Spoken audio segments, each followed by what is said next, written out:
Bismillahirrahmanirrahim. Assalamualaikum warahmatullahi wabarakatuh.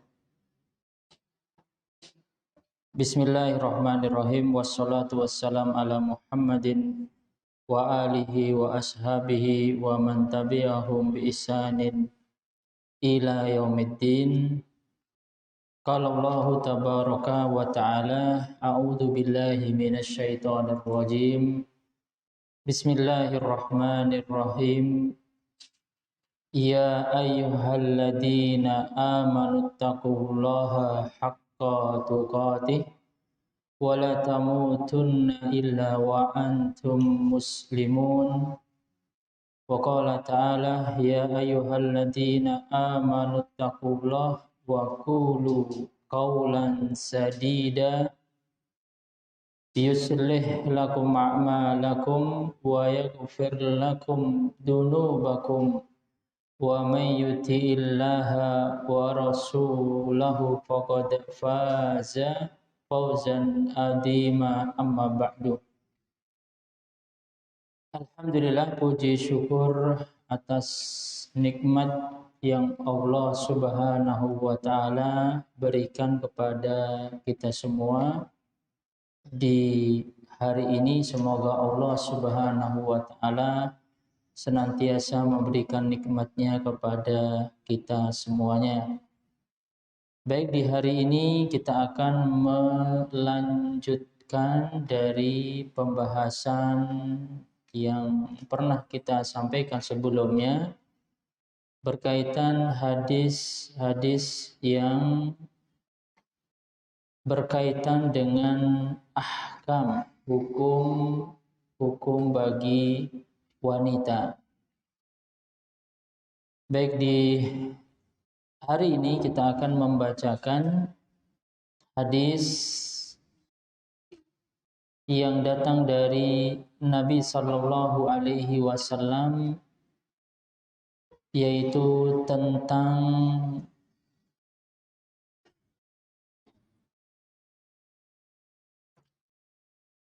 bab at-talaq. Ya, di sini hadis yang beliau sebutkan kita bacakan terlebih dahulu. An Jabir bin Abdullah qala qala Rasulullah sallallahu alaihi wasallam, inna iblisa yad'u arsyahu 'alal ma'i summa yab'atsu sarayahu fadanadahum minhu manzilatan a'dahum fitnah yanfa'atnahum minhu manzilah a'dahum fitnah yaji'u ahaduhum fayaqulu fa'altu kaza wa kaza qala ma sana'ta syai'an summa yaji'u ahaduhum fayaqulu ma taraktu hatta faraqtu bainahu wa baina imra'atihi qala fayudnihi minhu fayaqulu ni'ma anta. Baik, hadis dari Jabir bin Abdullah, dia berkata Rasulullah sallallahu alaihi wasallam bersabda, sesungguhnya iblis meletakkan singgasananya di atas air, lalu mengirimkan bala tentaranya. Fa'atnahum minhu, maka tentara dan bala tentara iblis yang paling dekat dengannya adalah yang paling besar fitnah yang ditimbulkannya. Yang paling besar fitnah ditimbulkannya. Yaji'u ahaduhum, salah seorang dari mereka berkata, fa'altu kaza wa kaza, aku telah melakukan ini dan ini. Qala, maka iblis berkata kepada bala tentaranya tadi, ma sona'ta syai'an, kamu masih belum melakukan apapun. Lalu datang yang lain, di mana dia menyampaikan kepada iblis, ma taraktu, tidaklah aku meninggalkan manusia, melainkan aku mampu memisahkan antara dia dan istrinya. Aku berhasil memisahkan dia dan istrinya. Maka iblis berkata, ya, fa'idnihi minhu, dekatkan dia denganku. Lalu iblis mengatakan, engkaulah yang terbaik. Engkaulah yang terbaik. Hadis riwayat Imam Muslim. Baik, hadis ini yang menjelaskan kepada kita, ya, terutama bagi kita sebagai seorang muslim, berkaitan dengan apa yang menjadi misi dari iblis, ya, di mana iblis dia berusaha dan terus berusaha bagaimana memisahkan antara pasangan suami istri, ya, di mana dia berusaha bagaimana suami istri itu bisa pisah dan mereka cerai.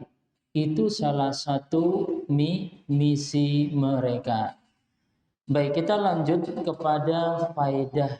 Yang faedah pertama yang bisa kita ambil dari hadis ini adalah ambisi setan atau iblis merusak rumah tangga, ya, rumah tangga seorang muslim dengan perceraian atau dengan talak. Dan ini adalah ambisi yang dilakukan oleh siapa tadi? Oleh setan dan oleh siapa tadi? Oleh iblis. Ya, jadi mereka sangat senang dan sangat gembira di saat ada di antara bala tentaranya yang mampu memisahkan antara suami istri. Nah, apalagi di zaman sekarang ini, zaman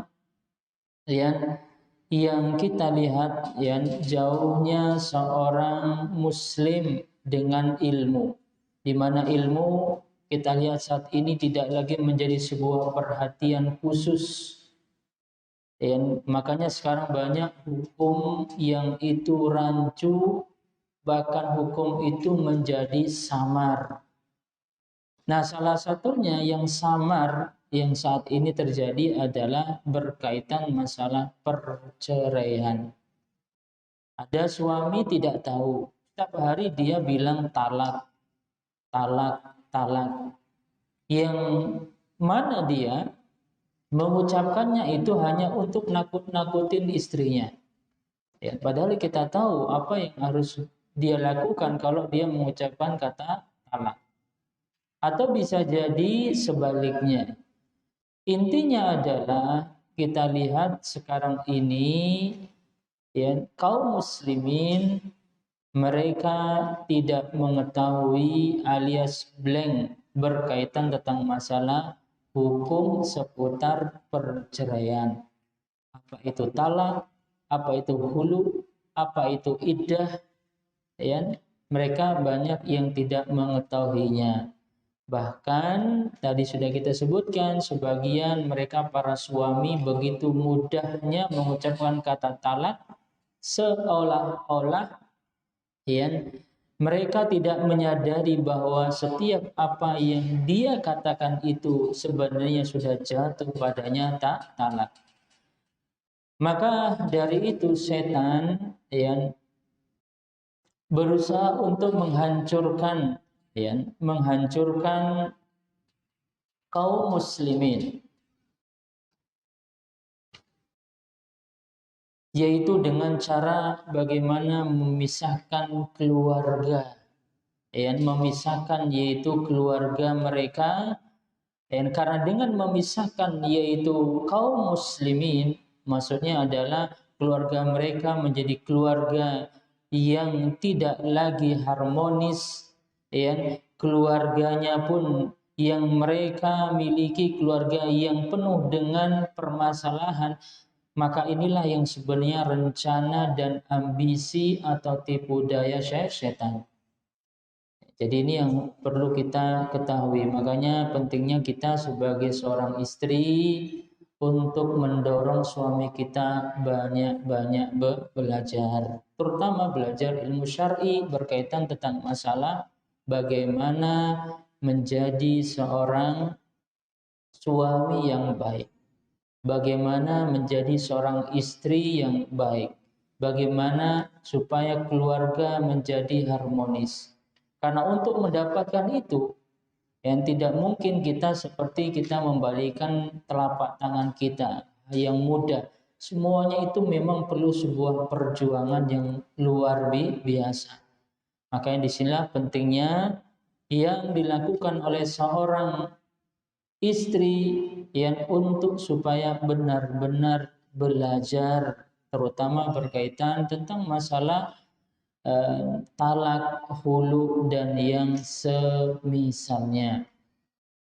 Apalagi yang ada sebuah hadis yang disebutkan oleh Nabi Sallallahu Alaihi Wasallam, di mana Nabi Sallallahu Alaihi Wasallam yang telah menjelaskan tentang 3 hal yang apabila itu dikatakan baik itu dia serius atau bercanda. Ya kan terkadang kita sering dengar ada suami bercanda, ya. Bercanda guyon sama siapa? Istrinya. Maka kita lihat candaannya seperti apa. Kalau dia bercanda mengucapkan talak, maka jatuh talak. Ya, makanya ada sebuah hadis dari Nabi Sallallahu Alaihi Wasallam, salasun jidduhun najid wa hasluhun najid, an nikah wat tolak wat roja'ah. 3 perkara yang serius dan bercandanya itu sama-sama dianggap serius.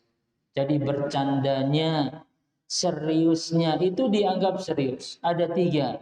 Pertama adalah nikah, dan yang kedua adalah talak, dan yang ketiga adalah rujuk kembali. Nah, di sini para ulama sepakat, bahkan mereka menganggap sah kalau ada seorang suami di saat dia di hadapan istrinya dia bercanda, dia bergurau atau sekedar main-main, ketika dia tegas mengucapkan kata cerai, jelas apa yang dia ucapkan walaupun itu bercanda, maka itu dianggap sah. Bahkan ini dipertegas oleh perkataan Al-Imam Nawawi, di mana Imam Nawawi mengatakan seseorang yang dia mengucapkan talak dalam kondisi ridho, marah, serius ataupun bercanda, maka dianggap itu sebagai talak. Nah, ini hal yang banyak terjadi saat ini karena sebuah pertanyaan, kenapa itu sampai terjadi, mereka kok sampai mengucapkan talak? Ya karena mereka tidak tahu dari apa itu talak. Makanya di sini pentingnya belajar. Kalau pondasi rumah tangga kaum muslimin itu baik, tentu baik juga sebuah masyarakat. Dan kalau masyarakat baik, tentu negara juga baik. Maka inilah yang diinginkan oleh setan untuk menghancurkan masyarakat Islam dengan diawali menghancurkan sebuah keluarga. Jadi keluarga dulu dirusak, kalau sudah rusak maka rusak sebuah masyarakat, begitu seterusnya. Baik, ini yang pertama.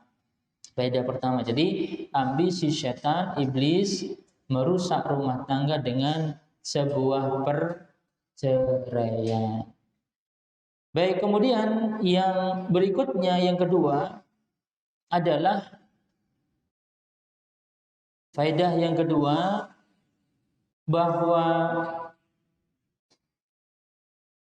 kerugian yang akan didapatkan di saat terjadi sebuah perceraian.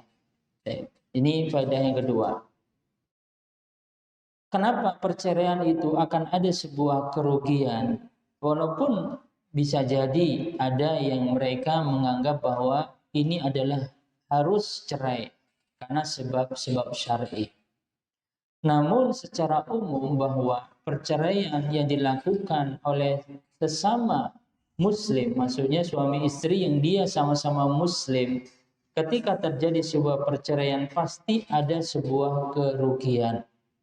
Ya.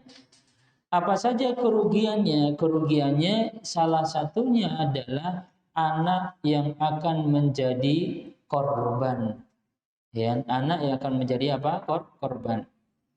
Yang kita lihat di saat anak, ya, ada anak yang dia terkadang sudah nggak suka berada di rumah. Dia sudah tidak lagi percaya atau mendengarkan perkataan ayah ibunya. Bahkan dia lebih suka bergaul dengan teman-temannya yang buruk akhlaknya. Nah, kenapa ini terjadi? Salah satunya adalah penyebabnya di saat anak yang dia di rumah, dia sering melihat misalnya pertengkaran antara ayah dan ibunya.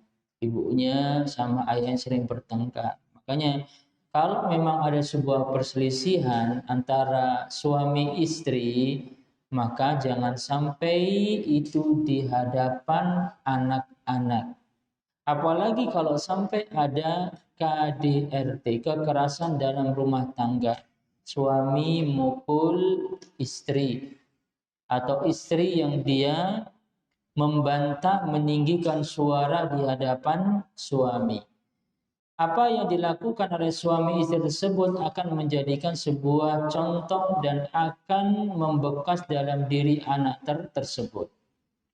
Dan maka ini yang harus diperhatikan. Makanya pertengkaran antara ayah dan ibu, maka harus benar-benar berhati-hati. Kalau memang itu terjadi, jangan sampai di hadapan anak-anak. Dan yang jelas anak akan menjadi korban ketika ada sebuah perceraian. Dan anak tidak lagi mendapatkan perhatian. Ketika cerai, maka dia akan memilih salah satunya. Kalau dia ikut ayahnya, maka dia tidak ada sosok ibu. Ya, tidak ada sosok ibu yang memang memiliki perhatian khusus kepada anak-anaknya. Ikatan batin, ya, itu yang tidak ada. Dan ini yang jadi sebuah permasalahan di kemudian hari. Atau sebaliknya, kalau dia punya ibu, ya, bisa jadi ibunya dia sibuk dengan kegiatan, akhirnya dia tidak ada sosok ayah yang akan menenangkan, yang akan memberikan perhatian kepadanya. Intinya anak menjadi korban yang akhirnya anak kurang perhatian, dan terlebih lagi anak akan kurang dari sebuah pendidikan. Nah, inilah yang sebenarnya yang diinginkan oleh setan, oleh iblis. Makanya rusaknya sebuah rumah tangga akan menjadi kerusakan bagi semuanya. Ya, ayah, ibu, dan anak-anaknya. Oleh karena itu, yang akan didapatkan adalah pertengkaran setiap waktu, pertengkaran setiap hari. Ya. Oleh karena itu, bagaimana solusinya? Di sini beliau sebutkan ada beberapa cara bagaimana untuk supaya terhindar dari perceraian tersebut. Ya, nanti kita akan sebutkan di faedah berikutnya. Jadi kerugian yang pertama apa tadi? Anak akan menjadi korban. Yang kedua, yang kerugian didapatkan bahwa rumah tangga itu kan ibaratnya miniatur kecil yaitu dari sebuah masyarakat dan negara. Kalau rumah tangga itu sudah rusak, tentu akan berpengaruh pada kehidupan masyarakat. Nah, inilah yang sebenarnya yang kita harus berhati-hati menjaga bagaimana keharmonisan itu bisa yang terus berlangsung dan jangan sampai terjadi sebuah perceraian. Memang ada kebaikan, tapi bisa jadi kerusakannya, mudorotnya lebih besar. Makanya perceraian jangan hanya dilihat dari satu sisi, lihat juga kepada yang lainnya. Ya, bukan hanya dilihat dari sisi diri kita, tapi lihat kepada sisi yang lain. Misalnya suami menceraikan istrinya. Mungkin suami nggak ada masalah, yang dia mampu, tapi lihat istri dari psikologis dia atau yang lainnya, atau yang paling nampak adalah anak-anak. Ya, ini yang harus diperhatikan. Baik, jadi harus ada sebuah solusi atau cara agar rumah tangga itu bisa harmonis dan bisa jauh daripada sebuah perceraian. Apa di antaranya? Yang pertama, supaya dijauhkan dari sebuah perceraian adalah sering mengingat kebaikan pasangannya dan melupakan kekurangan-kekurangannya. Ini yang pertama. Jadi suami harus sering mengingat kebaikan istrinya, dan istri juga sama. Karena istri bisa juga minta cerai atau yang sering disebut dengan khulu. Maka di sini istri harus lebih mengingat tadi kebaikan pasangannya. Karena di balik kelebihan yang ada, apa kekurangan yang ada pasangannya, di situ ada kebaikannya.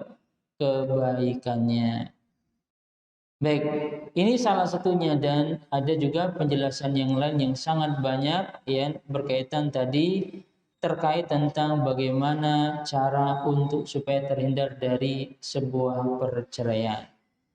Baik, kemudian faedah yang ketiga, faedah yang ketiga, memahami talak dan penjelasannya. Jadi maksudnya di sini kita mengetahui apa sih itu talak. Ya, karena tadi disebutkan bahwa talak itu adalah perkara yang sangat diinginkan oleh iblis. Maka kita harus mengetahui apa itu talak. Talak secara syar'i artinya adalah melepaskan ikatan pernikahan. Ya.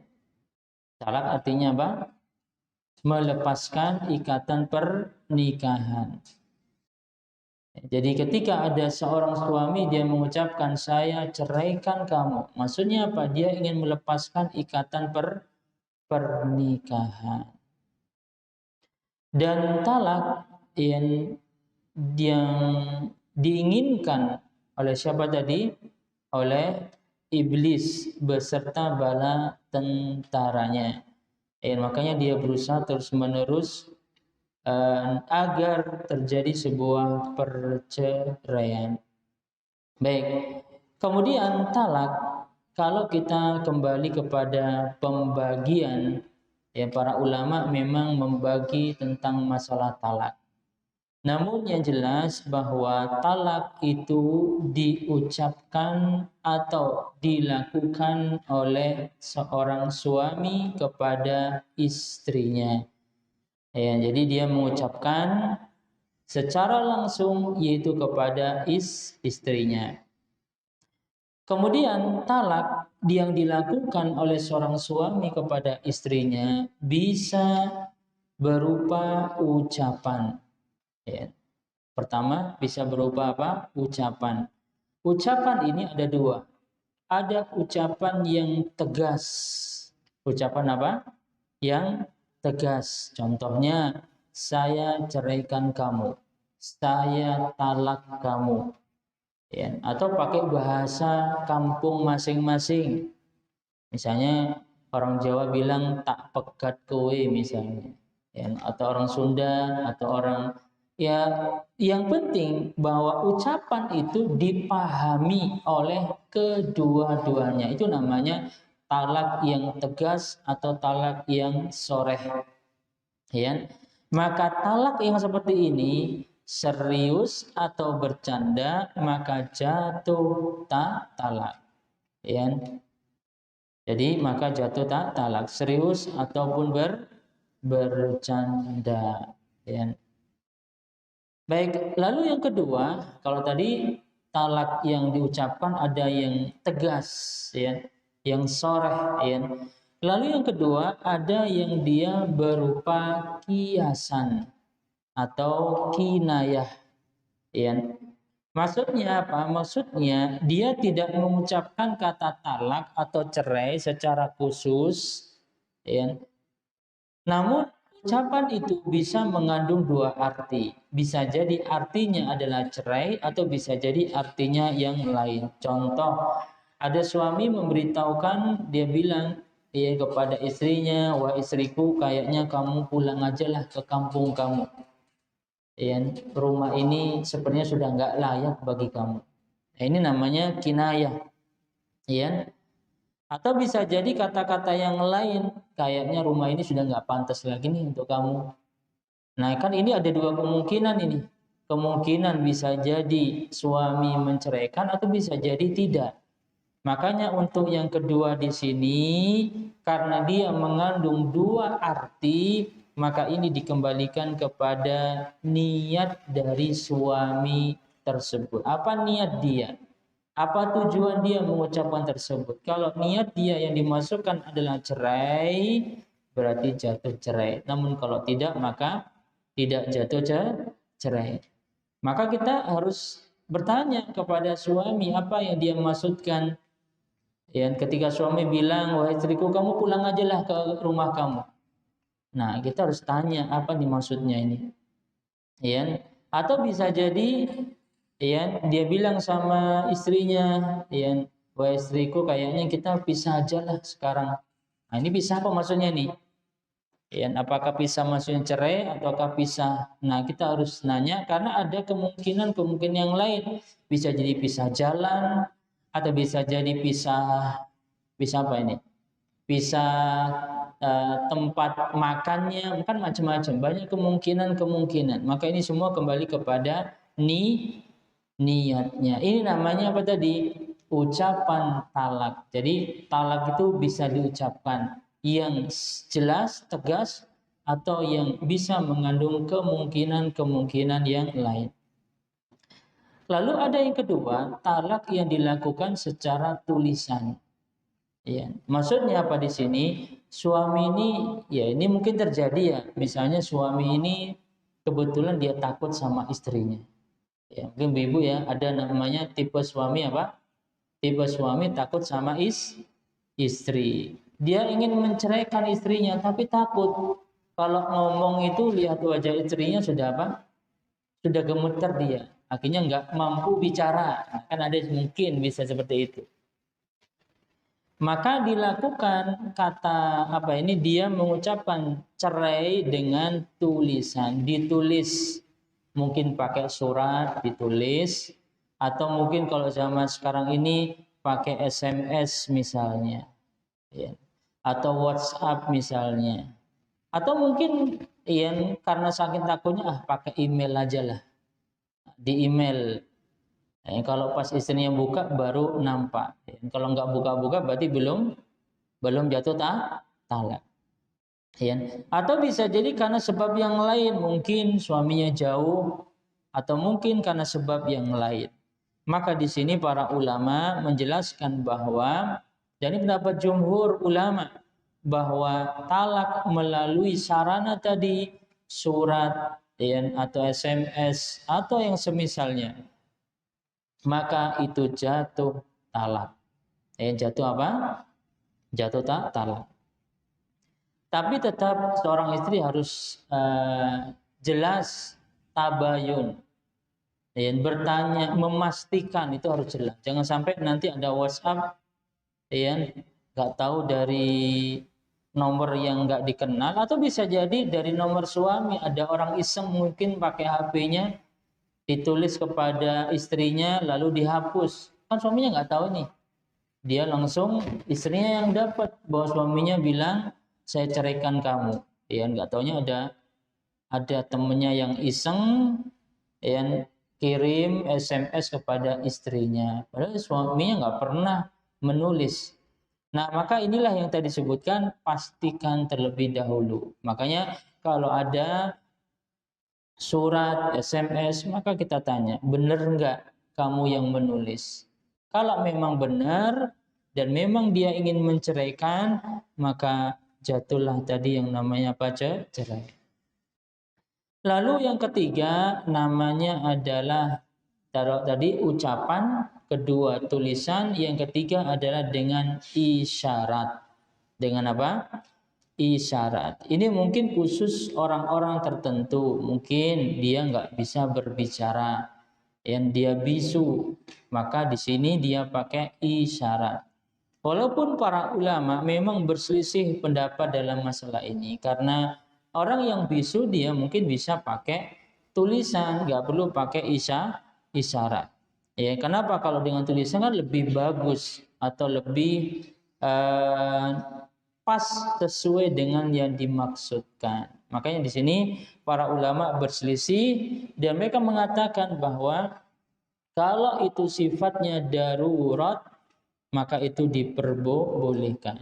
Ya, ini berkaitan tentang masalah bentuk talak. Jadi talak bisa jadi diucapkan, bisa jadi dengan tulisan, ya, dan bisa jadi dengan apa tadi? Isyarat. Walaupun ini hanya berlaku di saat kondisi darurat saja. Baik, kemudian di saat mengucapkan sebuah talak, perkataan talak yang dilakukan oleh seorang suami, tentu kondisi suami bermacam-macam. Kalau dia serius, berarti jatuh talak. Kalau dia bercanda, yang tadi sudah disebutkan, kalau dia bercanda maka jatuh talak. Nah, bagaimana kalau tadi kan bercanda nih, sekarang ada seorang yang dia salah ucap. Salah apa? Ucap. Misalnya ada seorang suami yang dia ingin mengucapkan sesuatu kepada istrinya, tidak tahunya terlanjur dia mengucapkan sebuah kata talak. Ya. Misalnya ada seorang suami bilang ya, kepada istrinya, ya, yaitu misalnya kata apa, misalnya malak misalnya atau buah salak, tapi nggak taunya dia mengucapkan talak, ya, saya talak kamu misalnya, padahal bukan itu yang dia maksudkan. Maka kalau kondisi yang seperti ini keliru, salah ucap dan dia sudah terlanjur, maka jumhur para ulama mengatakan tidak jatuh talak. Ini kalau apa tadi? Salah ucap, keliru mengucapkan. Sebagaimana di dalam hadis Nabi sallallahu alaihi wasallam, innallaha wada'a an ummati al-khata'a wa nisyan wa mastukrihu minhu. Sesungguhnya Allah Subhanahu wa taala ya, mengampuni mereka.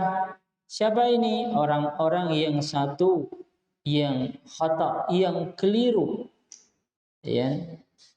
Kemudian yang kedua yang lupa, dan yang ketiga adalah karena dipaksa. Ya, jadi kalau keliru salah ucap, yang misalnya suami ini salah ucap kepada siapa tadi? Kepada suaminya atau kepada istrinya, maka tidak jatuh apa tadi? Tidak jatuh talak. Kemudian kondisi yang lain, kalau tadi keliru, ya, ada yang kedua, ada seseorang dia mengucapkan talak tapi dipaksa. Dipaksa, ada nggak di suami dipaksa seseorang untuk mengucapkan talak? Iya, bisa jadi. Contohnya dari pihak keluarga suami, udah talak aja lah suami kamu, atau dipaksa, kalau kamu nggak talak istri kamu maka misalnya ibunya bilang, maka ibu sudah nggak akan mengakui kamu sebagai anak-anak, atau yang lainnya, misalnya dia dipaksa akan dibunuh atau yang lainnya. Maka di sini para ulama berdasarkan hadis tadi secara umum bahwa orang yang dipaksa maka dia tidak jatuh talak. Ini pendapat jumhur, dalam sebuah hadis, la talaqa wa la ataqa fi qalaq, tidak jatuh talak dan tidak pula dianggap merdeka pada sebuah pemaksaan. Jadi kalau dipaksa maka itu tidak jatuh. Baik, kemudian itu kalau tadi kondisinya yang pertama apa tadi? Salah ucap. Yang sebelumnya bercanda jatuh, serius jatuh. Salah ucap tidak jatuh. Atau dipaksa tidak jatuh talak. Nah, ini yang paling sering terjadi kalau kondisi marah. Suami pas marah mengucapkan kata talak. Jatuh talak atau tidak? Maka di sini para ulama memberikan rincian. Lihat kondisi marahnya. Kalau marahnya itu dalam keadaan dia sadar apa yang dia ucapkan, maka ini dianggap sah. Kalau marahnya apa tadi? Marahnya dalam keadaan sadar. Tapi kalau marahnya sampai dia memang tidak mengetahui apa yang dia ucapkan, jadi suami dia marah besar, jadi sampai dia sudah tidak tahu lagi apa yang dia ucapkan, tidak paham lagi apa yang dia sampaikan, maka kondisi yang kedua seperti ini tidak jatuh talak. Ini yang perlu kita ketahui. Makanya kalau suami marah, kan ada marahnya itu marah biasa yang dia masih di ranah dia masih sadar. Ada yang dia memang marahnya itu di luar kesadaran dia. Jadi kalau di luar kesadaran apa tadi yang kita sampaikan, bahwa kalau dia masih sadar jatuh, tapi kalau di luar kesadaran maka jawabannya adalah dia belum jatuh. Wallahu a'lam bishawab. Baik, kemudian yang berikutnya sudah tadi bercanda, serius, salah ucap, kemudian dipaksa, kemudian marah. Marah tadi ada dua, ada marah yang dia masih sadar dan ada marah yang dia di luar kesadaran. Nah, berikutnya yaitu seorang suami mengucapkan kata talak, dia dalam kondisi jadi bukan kondisi marah, bukan kondisi dia dipaksa, tapi memang dia kondisi sakit, terutama sakitnya ini menjelang kematian. Nah, ini kan kondisi hampir sama kayak terpaksa sebenarnya. Timbul pertanyaan, kapan ini terjadi? Biasanya ini dilakukan oleh siapa ini? Oleh seorang istri kepada suaminya, atau sebaliknya, yang intinya adalah supaya tidak mendapatkan masalah warisan. Contoh, ada seorang ibu, seorang anak, dia beritahu sama anaknya atau sama ayahnya, udah ceraikan saja istri kamu. Supaya apa ini? Supaya istrinya tidak dapat warisan. Ini dilakukan tadi menjelang detik-detik kematian, saat-saat itu sakit yang luar biasa. Tiba-tiba suami disuruh sama tadi, mungkin sama ibunya atau mungkin sama orang lain, udah ceraikan aja istri kamu. Nah, kalau sudah cerai berarti di situ istri tidak dapat harta warisan. Maka yang seperti ini para ulama berselisih dalam masalah ini. Dan mereka mengatakan bahwa apabila talaknya itu jatuh dan memang suami sadar dan itu memang pilihan suami, maka bisa jadi talaknya itu jatuh. Ya. Ini yang kalau memang dia benar-benar sadar. Tapi kalau tidak, ya tentu seperti tadi kasusnya karena dia terpaksa atau dipaksa. Yang kondisi ini yang menjadikan sebuah penghalang yang seharusnya sah akhirnya tidak jatuh. Baik, ini rincian tentang masalah apa tadi? Masalah talak. Intinya bahwa di saat seseorang yang dia mengucapkan talak, maka kita harus memastikan terlebih dahulu kondisi dia. Bagaimana kondisi dia ketika dia mengucapkannya. Baik, kemudian setelah kita tahu bagaimana ucapan, bagaimana kondisi seorang suami mengucapkan talak, maka kita harus mengetahui bahwa talak yang diucapkan oleh seorang suami kepada istri hendaklah disertai adanya saksi. Ya. Dan ini pendapat mayoritas ulama, bahkan dianjurkan. Jadi kalau dianjurkan untuk apa tadi?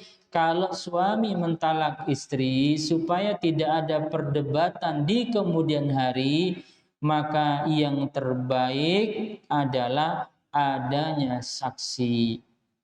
Ya. Gimana kalau nggak ada saksi? Ya sah, tetap sah.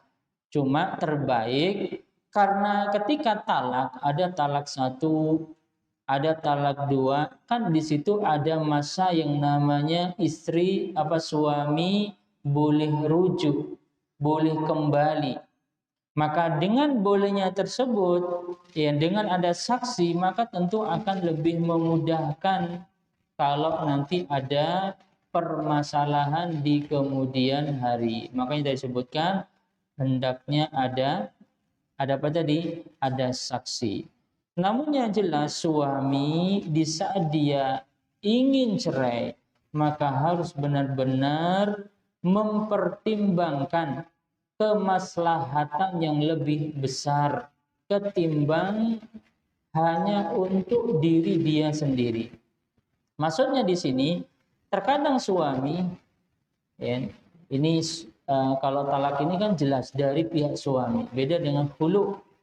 Hulu itu namanya gugat cerai, kalau nanti ada pembahasan secara khusus, ini datang dari pihak istri. Makanya di sini ketika suami mengucapkan saya ceraikan kamu, saya talak kamu, harus banyak-banyak pertimbangan, jangan terburu-buru dalam memutuskan sebuah cerai. Ya, kenapa? Karena ingat, cerai talak itu ada batasannya. Talak itu diberikan kesempatan oleh Allah Subhanahu wa taala ada 3. Ada talak rojai, talak yang masih bisa rujuk. Kalau dia sudah talak 1 berarti dia masih bisa rujuk. Ya. Kemudian kalau diulang lagi berarti talak 2, masih Allah beri kesempatan untuk rujuk kembali. Ya, di situ ada masa iddah.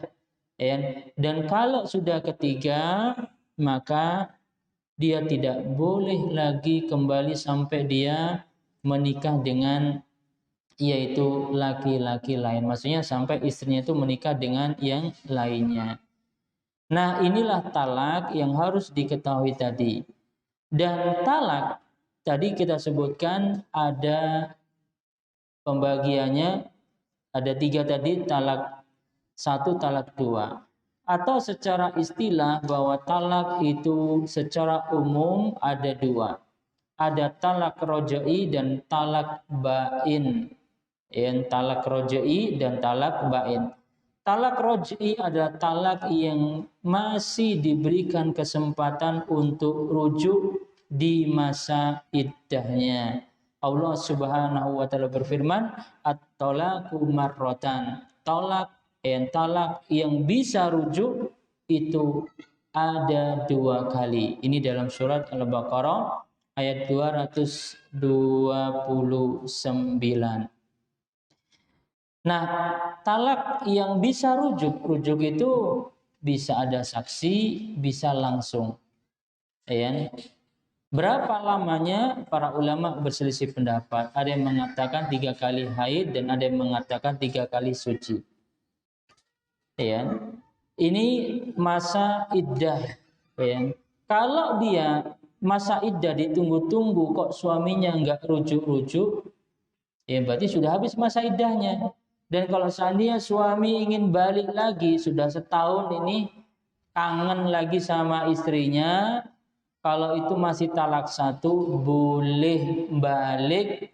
Tapi karena sudah habis masa iddahnya, berarti harus dengan akad nikah baru lagi. Ini kalau sudah habis masa iddahnya.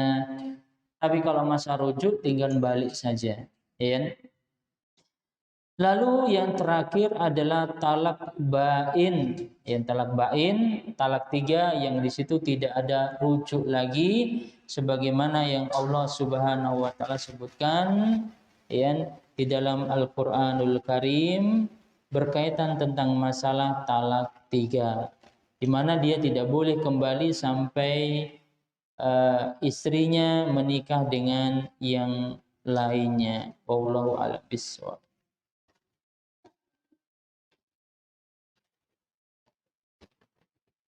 Baik, sampai sini yang bisa kita sampaikan dan semoga Allah Subhanahu wa taala memudahkan urusan kita semua. Baik, yang mau bertanya silahkan.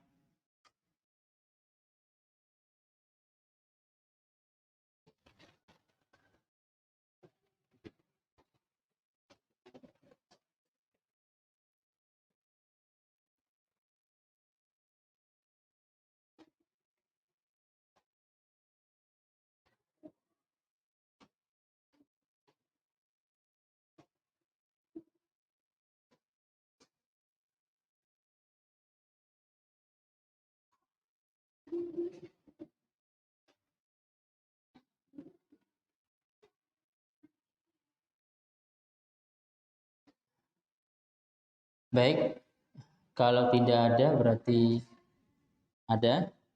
Ya, silakan.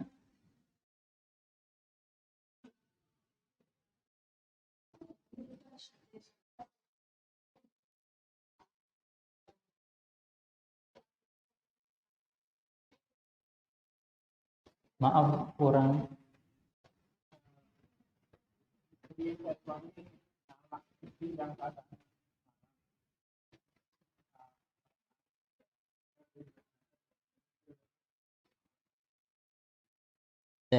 Jadi pertanyaannya, suami mentalak istrinya dalam kondisi marah, terus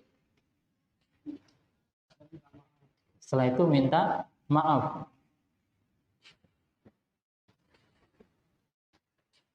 Sudah, itu aja pertanyaan.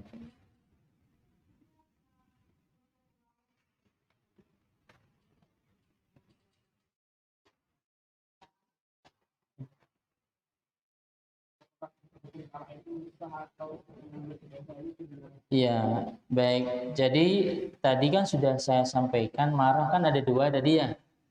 Ada marah dalam kondisi sadar apa yang dia ucapkan, ada yang kedua dalam kondisi dia tidak sadar.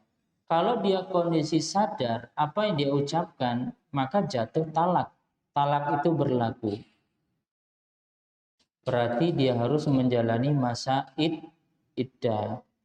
Tapi kalau ingin rujuk, ya silakan, masih ada kesempatan rujuk. Misalnya nih, suami mentalak istrinya sekarang, mungkin marah ya, nggak taunya pas semalam sudah pisah sama istrinya, nah, suaminya sudah nggak kuat ini, akhirnya dia pingin kembali, ya sudah silakan besok balik lagi sama istrinya. Tapi ingat tadi sudah jatuh talak berapa? Talak 1. Ya, intinya kan talak itu kenapa? Ini bentuk kasih sayang Allah. Kenapa talak 1, talak 2 itu masih diberikan kesempatan? Karena memang pada dasarnya kita ini kadang emosi di luar batas kita, tahu-tahu marah. Makanya masih ada kesempatan. Di situ ada masa untuk evaluasi, perbaiki diri. Nah, silakan suami rujuk. Ya, jadi kalau di masa iddah, ya maka suami tinggal datang aja ke istrinya. Ya, datang ke istrinya atau mungkin misalnya pisah sepekan, katanya suami sudah nggak kuat, nggak tahan, udah langsung saja mendatangi istrinya atau mungkin langsung berhubungan, sudah selesai, berarti sudah rujuk, sudah kembali. Tapi kalau di luar kesadaran dia, suami itu nggak sadar, ketika tanya tadi abang bilang apa ya, saya nggak tahu ya, saya bilang apa tadi, di luar kesadaran dia, maka tidak jatuh talak. Nah, tentu di sini kita melihat seorang istri kan melihat ini kondisi suami ketika dia mengucapkannya. Jadi kalau dia di luar kesadaran dia, maka tidak jatuh talak. Ya. Namun yang jelas ini semua kan perlu ada sebuah tadi ilmu, pengetahuan. Maksudnya adalah ilmu tentang masalah talak agar suami itu berhati-hati. Semarah-marah apapun dia sampai memuncak, hindari kata apa tadi? Talak. Cari kata yang lain. Nah, kan ini semua harus dengan ilmu. Kalau tidak, bisa jadi dia akan kalau marah, senjata pamungkas dia dengan kata talak. Kamu nanti saya cerai kamu nanti ya. Dan kata-kata yang lain. Jadi ini sebenarnya harus dihindarin. Cari kata yang lain. Makanya amarah yang dilakukan oleh suami, disinilah peran istri itu sangat penting. Makanya ada sebuah pelajaran yang disebutkan di antara ulama, salah satu cara untuk supaya rumah tangga bahagia adalah mengetahui, mempelajari karakter pasangannya, watak pasangannya dia. Kenapa? Tujuannya, kalau kita sudah tahu watak karakternya, maka istri berusaha untuk supaya tidak melakukan sesuatu yang bisa menimbulkan dia itu emosi atau marah. Contoh, ada tipe suami itu mudah emosi, baru sedikit disenggol langsung marah. Ada nggak nih ibu-ibu seperti itu? Ya, maka ibu sebagai seorang istri harus berhati-hati nih. Jangan salah dalam mengucapkan sesuatu yang akhirnya suami bisa marah besar. Ya. Contoh misalnya ada sebuah kata, kalau suami ini mendengar dia langsung marah. Ibu jangan sekali-kali. Ya. Atau bisa jadi ada suami yang dia, kan suami macam-macam tipenya ya. Ada yang dia penyabar, ada yang dia bisa menahan amarahnya, namun ada juga yang dia tidak mampu.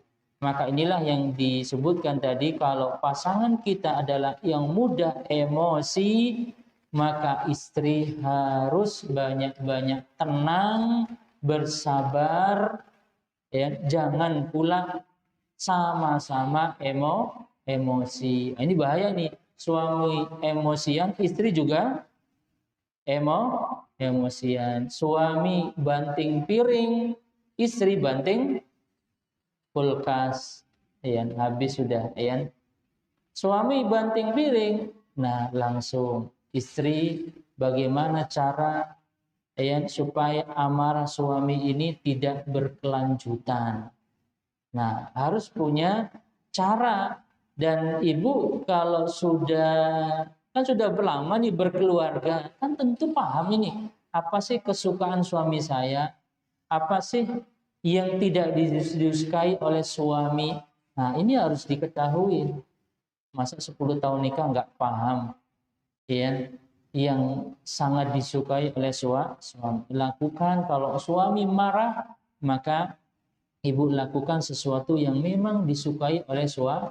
suami. Contohnya suami kalau dipeluk, wah itu langsung dia diam. Berarti ketika marah, ibu langsung peluk aja. Diam dia. Ya, kalau memang tipenya seperti itu ya. Tapi kalau tidak, ibu jangan macam-macam. Ya, peluk langsung dibanting ibu nantian. Nah, berarti kita harus tahu karakter watak pasangan kita.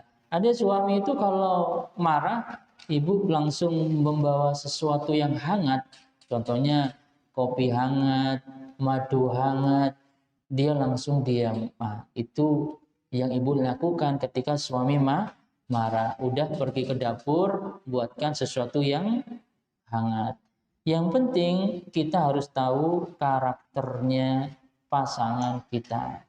Mungkin itu jawabannya ibu ya. Jadi tergantung tadi marahnya. Tapi kalau marah dia sadar, berarti dia jatuh.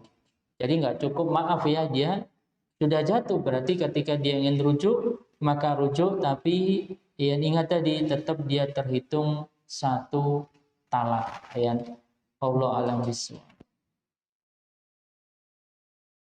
Baik, ada yang lain?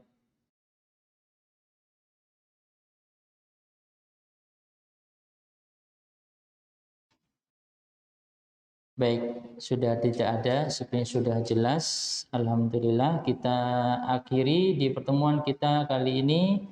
Kita cukupkan subhanakallahumma wa bihamdika asyhadu an la ilaha illa anta astaghfiruka wa atubu ilaik. Wassalamualaikum warahmatullahi wabarakatuh.